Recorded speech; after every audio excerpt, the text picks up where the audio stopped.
వైకుంఠ చింతా వివర్జిత చేష్టుడై ఒక్కడు ఏడుచు ఒక్క చోట అశ్రాంత హరిభావనారూఢ చిత్తుడై యుద్ధతుడై పాడు ఒక్క చోట విష్ణుడింతయు కాని వేరొండు లేదని యొత్తిలి నగుచుండు ఒక్క చోట నలినాక్షుడను విధానము కంటినేనని యుబిగంతులు వైచు ఒక్కచోట పలుకు ఒక్కచోట పరమేశు కేశవు ప్రణయ హర్ష జనిత బాష్ప సలిల మిలిత పులకుడై నిమీలిత నేత్రుడై ఒకచోట నిలిచి యూరకుండు.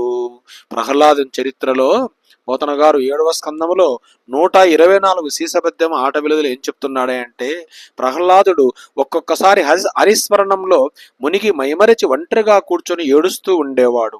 అంతిలేని హరిభక్తి నిండిన మనస్సుతో ఒక్కొక్కసారి విష్ణు కీర్తనలు గొంతెత్తి గానం చేసేవాడు. అంటే భగవంతుని గురించి పాడుకునేటప్పుడు కళ్ళ నుంచి నీళ్లు వచ్చేట ప్రహ్లాదునికి. విష్ణువే తప్ప వేరెవరు లేరని గట్టిగా వాదిస్తూ పకపక నవ్వేవాడు. నవ్వుతున్నా ఏడుస్తున్నా భగవంతుడే. మరొకసారి కమలాక్షుడనే పెండిదిని కన్నులారా చూచానని పొంగుతూ గంతులేసేవాడు.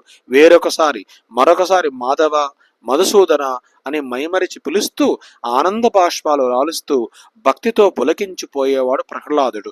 ఒక్కొక్కసారి కళ్ళు మూసుకొని ఒకచోట నిర్లిప్తంగా నిలుచుని ఉండేవాడు.